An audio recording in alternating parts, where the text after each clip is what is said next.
हाँ, exercise 5.3 question number 1. Diagonals of rectangle ABCD intersect at point 2. लगेच figure माझ्यावर draw करा, फार मोठी करू नका. Diagonals of rectangle ABCD intersect at point 2. AC 8 centimetre, BO find करायचं आपल्याला. एंगल CAD 35 दिलेला आहे. एंगल CAD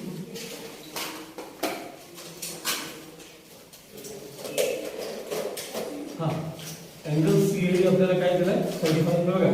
CAD दिलाय काय मग असं करतो नाही बघा ABCD असं नाव दिलं म्हणजे एंगल CAD आपल्याला काय दिलाय हा 35 बघायला सोपं आहे की नाही.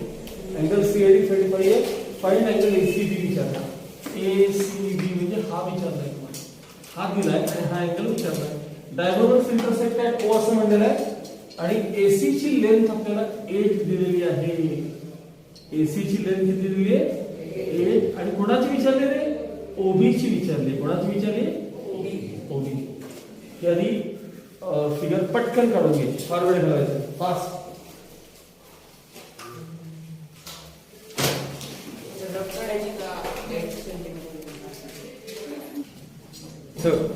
काय काय दिलं होतं ऐका जरा. वरती बघा सगळ्यांनी ABCD रेक्टँगल दिलं तुम्हाला. डायगोनल्स इंटरसेक्ट ॲट O दिलेलं आहे. AC ची लेंथ तुम्हाला 8 दिलेली. मग BD किती असणार सांगा BD, कारण डायगोनल्स रेक्टँगलचे काय असतात कॉन्ग्रेंट असतात. मग BD ची पण लेंथ किती असणार 8. O हा BD चा काय सांगा. मग BO ची लेंथ किती असणार हाफ ऑफ 8 असणार म्हणजे 4 असणार. झाला एक क्वेश्चन झाला. BO विचारल्यावर किंवा OB विचारले. आता राहिला हा एंगल 35 दिलाय आणि हा विचारला. अल्टरनेट अँगल आहे किंवा म्हणजे अल्टरनेट अँगल, कारण रेक्टँगल हा पॅरलोग्राम असतोच त्यामुळे रेक्टँगल हा याचा अल्टरनेट अँगल आहे. अल्टरनेट अँगल कॉन्ग्रेंट असतात. तो 35 मग हा पण 35. चला माझ्यावर लिहायचं तुम्हाला, माझ्या सोबत लिहायचं आहे बघा. Quadrilateral ABCD is a rectangle. Quadrilateral ABCD is rectangle given. Quadrilateral ABCD is rectangle. Next line. Diagonals AC and BD intersect at O. Diagonals AC and BD intersect at O. Length AC equals 8 centimeter. Next line, property here. Diagonals of rectangle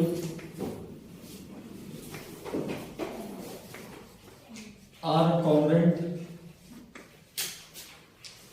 Diagonals of rectangle are congruent. Therefore, length BD equals 8 centimeter. AC ची length 8 तुम्हाला दिलेली आहे ना, given म्हणायच्या समोर. AC ची length आहे ना ही 8 सेंटीमीटर तुम्हाला गिवन मध्ये, म्हणजे BD ची लेंथ किती असली पाहिजे, BD ची लेंथ 8 सेंटीमीटर असली पाहिजे. मग पुढची प्रॉपर्टी लिहा. Diagonals of rectangle bisect each other. Diagonals of rectangle bisect each other. Therefore, OB equals length OB equals half of length BD. OB ची लेंथ आपल्याला विचारली केवढी असणार, हाफ ऑफ लेंथ BD असणार म्हणजे हाफ ऑफ 8 असणार म्हणजे किती असणार 4 सेंटीमीटर. त्यातलं एका प्रश्नाचं आन्सर झालं. OB ची लेंथ तुम्हाला विचारली होती की किती मिळाली आपल्याला 4 सेंटीमीटर मिळाली. आता अजून त्यांनी काय दिले ना तुम्हाला, काय विचारले वाचा बरं. एक अँगल दिलाय तुम्हाला आणि राहिलेला अँगल तुम्हाला दुसरा त्यांनी विचारला, बरोबर लिहा. नेक्स्ट आहे angle CAD equals 35 degree given. Angle CAD equals 35 degree given. हा आहे ना, हा अँगल हा CAD 35. त्यांनी विचारलेलं नाव काय वाचा बरं. Therefore खाली therefore angle ACB equals 35 degree. Reason घ्या alternate angles. Reason घ्या alternate angles.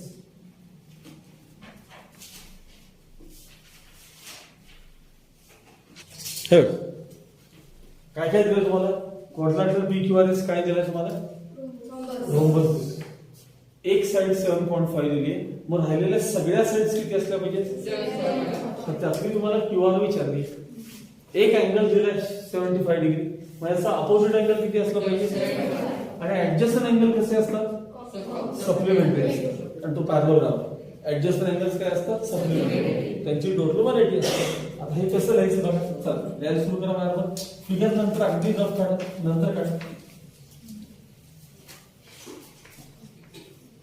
Quadrilateral PQRS is rhombus.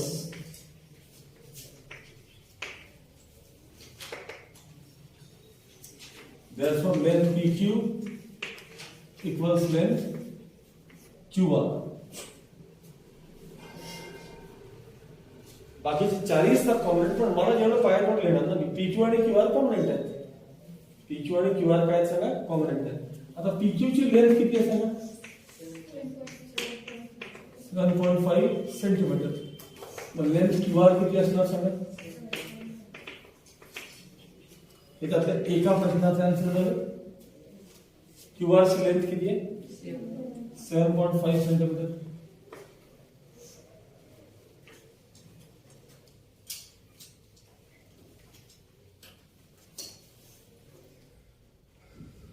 Next line. Measure angle QPS किती दिलाय तुम्हाला? 75 डिग्री. मेजर एंगल QPS किती दिलाय तुम्हाला? 75 डिग्री. मग मला सांगा अपोजिट एंगल्स कॉम्पोनेंट असतात की नाही?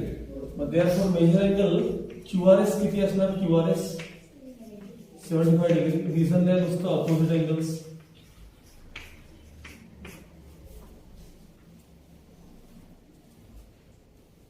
मेजर एंगल QRS किती म्हणाल तुम्हाला? 75 डिग्री.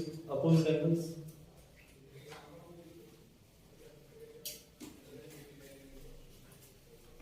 या दोघांची टोटल व्हरायटी असते. मेजर एंगल PQR फिगर मध्ये बघा म्हणजे कळेल तुम्हाला. Measure angle PQR plus measure angle QPS यांची टोटल किती असते?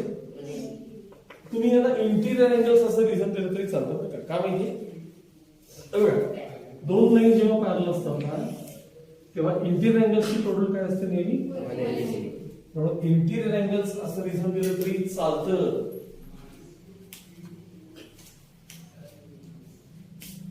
Next line measure angle PQR आहे प्लस सांगा याचा आन्सर किती? QPS 75. QPS किती दिला आपल्याला? 75 इज इक्वल टू 180.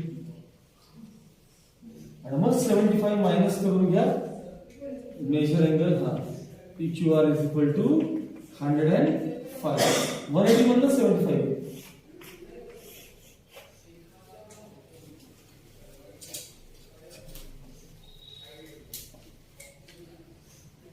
हे सगळे IJKL काय दिलाय तुम्हाला? स्क्वेअर दिलाय. काय दिलाय? स्क्वेअर.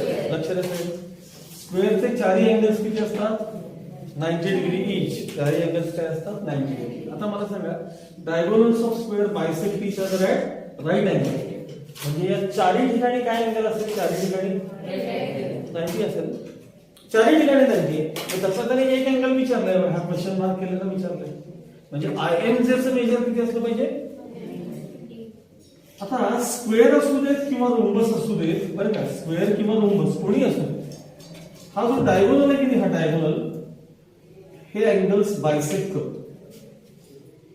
म्हणजे तुम्ही लहान असताना आपण नाव वगैरे होडी वगैरे केली असते बघा, पाण्यात सोडताना असं एक स्क्वेअर कापता आणि असं फोल्ड करता की नाही, याला तुम्ही ते फोल्ड केल्यावर बघा हे दोन्ही अँगल मॅच होतात की नाही बघा.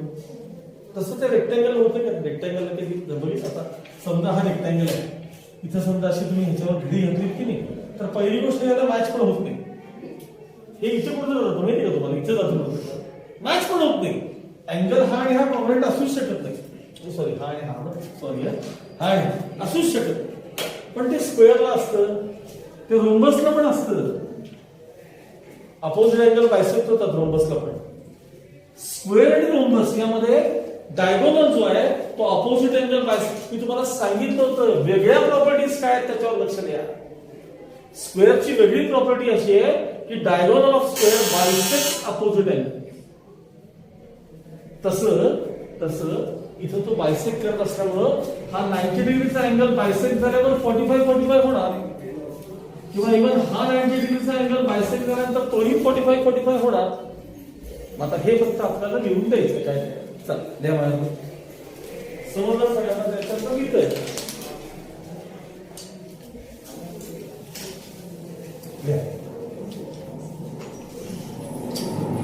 quadrilateral IJKL is a square. Quadrilateral IJKL is a square. Therefore, measure angle I equals measure angle J equals measure angle K equals measure angle L equals 90 degree. IJKL हे चारही angles काय असतील त्यातले 90 degree असतील. हे चारही angles काय असतील 90 डिग्री. Next line. प्रॉपर्टी है diagonals of rhombus. Diagonals of rhombus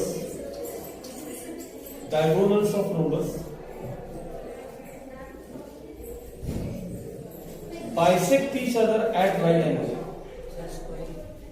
Oh, square. Sorry, चुकून rhombus पण बरोबर आहे, इथं स्क्वेअर पाहिजे. Diagonals of square bisect each other at right angle. Diagonals of square bisect each other at right angle.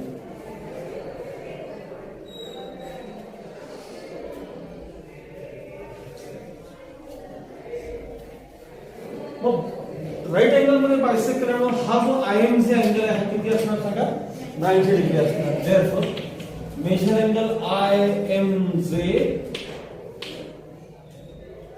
equals 90 degree. IMJ चं major किती असणार सांगा. आता ही प्रॉपर्टी द्यायची बघा. स्क्वेअरचा डायगोनल अपोजिट अँगल्स बायसेक्ट करतो. इथं पण बघा स्क्वेअरचा डायगोनल अपोजिट अँगल्स बायसेक्ट करतो, म्हणजे हे समोरासमोरचे बायसेक्ट करतो. मग ती प्रॉपर्टी द्या. The diagonal of square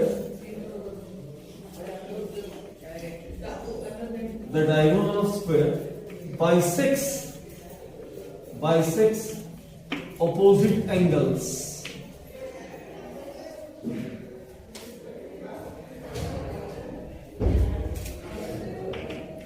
Therefore, आता मला सांगा त्यांनी जे इतर दोन प्रश्न विचारले त्यातलं पहिल्या अँगलचं नाव सांगा. पहिल्या अँगलचं नाव सांगा. नाही झालं, IMJ झालंय बघा. हाँ JIK. Yeah. Therefore, measure angle JIK equals 45 degree. And पुढचं सांगा रे. अजून काय विचारले मेजर अँगल LJK. त्याचा पण आन्सर किती असेल 45.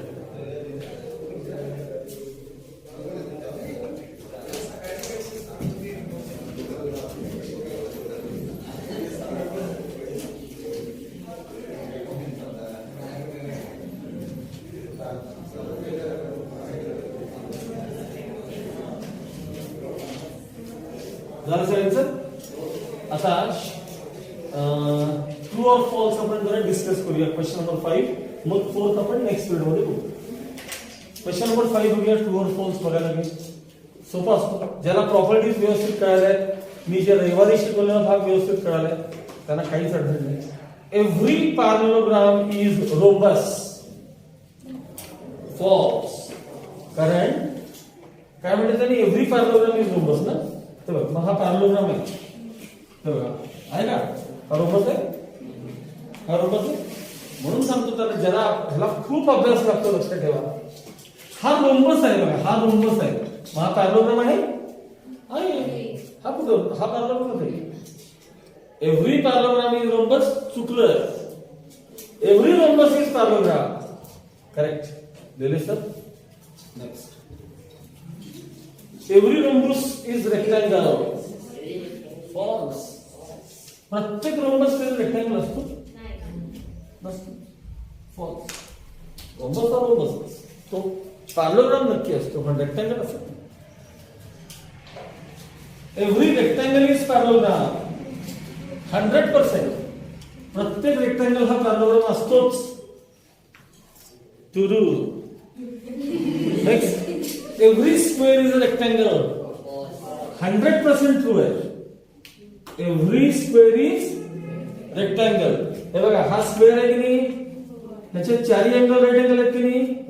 मग मला सगळं रेक्टँगलला काय लागतं, आम्हाला अभ्यास नाही तुमचा, लक्षात ठेवा. काही येत नाही. मी काय सांगितलंय, रेक्टँगलला काय सांगितलं मी तुम्हाला, फक्त 4 अँगल राईट अँगल असलं की रेक्टँगल. मग याच्यात 4 राईट अँगल नाही आहेत, मग रेक्टँगल आहे तो. स्क्वेअर हा रेक्टँगल असतोच. स्क्वेअर हा रेक्टँगल असतोच. नेक्स्ट, टू आहे ते. Every square is rhombus. सांगा कसं काय रे, टू आहे. मी चेष्टा करतो. बघा, स्क्वेअरला काय असतात, स्क्वेअरच्या 4 साइड कॉम्पोनंट असतात. मग रोम्बसला फक्त 4 साइड कॉम्पोनंट असलं की ना रोम्बस. मग याचे 4 साइड कॉम्पोनंट आहेत की नाही. म्हणून बेसिक्स डेफिनेशन आपले खूप चांगले. डेफिनेशन सगळ्यात चांगल्या पाठ आहेत बघा. हा, त्यामुळे काय सांगा, स्क्वेअर हा देखील रोम्बस आहे. ओके, ट्रू आहे. आणि every parallelogram is rectangle. Rectangle हा पॅरलोग्राम असतो, पण पॅरलोग्रामचा रेक्टँगल होतो बरं का, असं झाल्यानंतर होतो, पण 90 डिग्री झाल्यानंतर. त्यामुळे एव्हरी पॅरलोग्राम इज रेक्टँगल. काय सांगा, फॉल्स. बस. Next, thank you.